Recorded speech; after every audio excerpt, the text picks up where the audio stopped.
Daza01870 he says, Larry, how are you criticizing the skill players without also criticizing Brock Purdy, who, while he was great in the Seahawk game, he's been playing hero ball and making bad decisions and a number of turnovers. Okay, so good. Daz, I'm glad you brought up Brock Purdy here. And this hero ball thing, I think, has got to be the dumbest statement of all time. I mean, he's not playing hero ball. He's holding the ball more. He's holding the ball more for two reasons. Because his receivers aren't separating and because he's trying to let them free up down the field. And that's pretty much why he's holding the ball. But here are some great numbers on Brock Purdy that I think from this game. Brock Purdy, and I think Baldy highlighted it in another video. Mm-hmm. What you saw in this game was unbelievable accuracy from Purdy and great mobility. He averaged 5 yards a carry on his runs in this game. And he was dime city left and right. He made a number of plays and he moved around a lot in this game. He also had a 142.6 quarterback rating against pressure. So when they pressured him in this game, he dealt with the pressure. He took care of the football. A couple stats that I think have to be thrown out on Purdy. First of all, he's running more this year for sure. Right. Only 10% of his pass attempts have come at or behind the line of scrimmage. Okay. So that's the lowest rate in the NFL.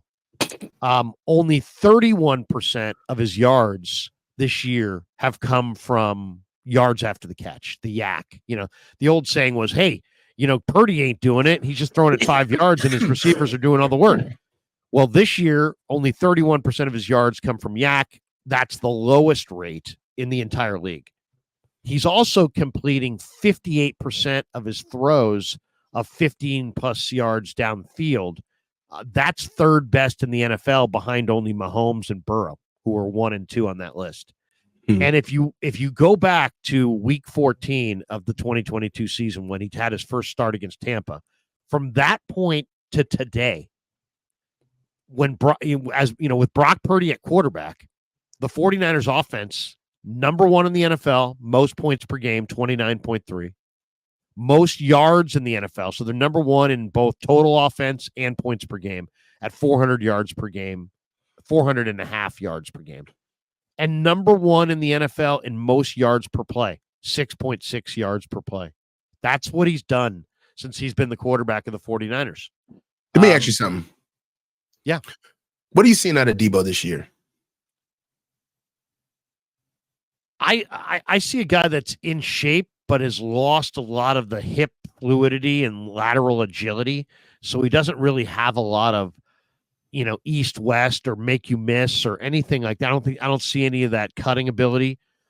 He's in good shape, so it's not like he's out of shape, but he's lost a little bit of his route running ability. He's never been an awesome route runner, but I think he's even worse of a route runner now.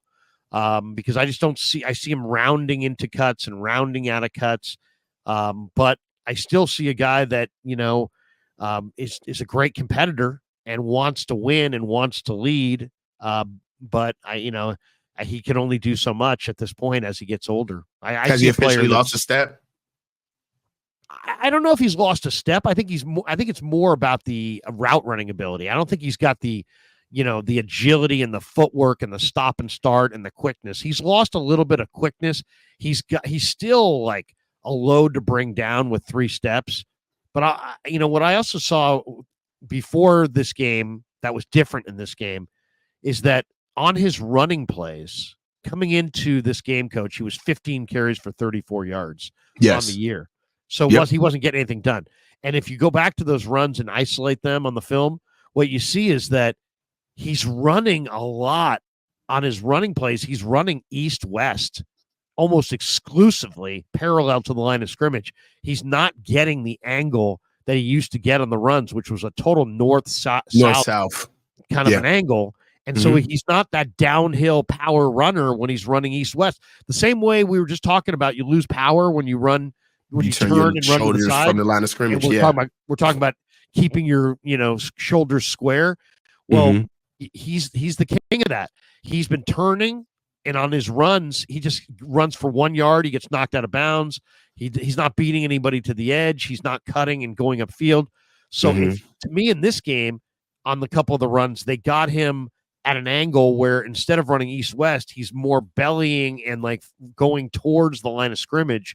And I think that's advantage Deebo, because then you take advantage of your heft and your power.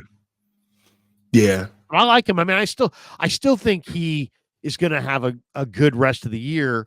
But, I mean, he took a ton of abuse in this game the other night.